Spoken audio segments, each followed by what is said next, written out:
If you have a gap in the waist in the back of your jeans, this is how to fix it.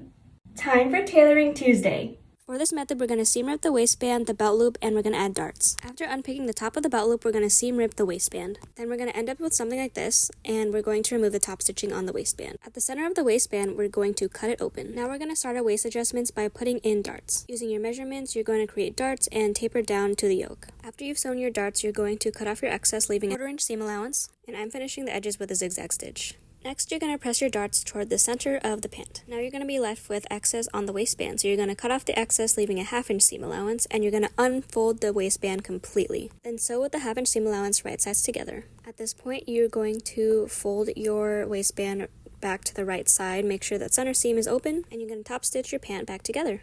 The center seam is probably going to be bulky, so I used my hand wheel to go over that part. Also, make sure you're using a denim weight thread to finish your top stitching. The last step is sewing the belt loop back on. I'm just hand wheeling it back on, or you can hand sew this part. It's going to be very bulky. And this is what it looks like when it's done. This method is great if the total adjustment you're making is 4 inches or less. And now you have jeans that have no more gapping at the waist.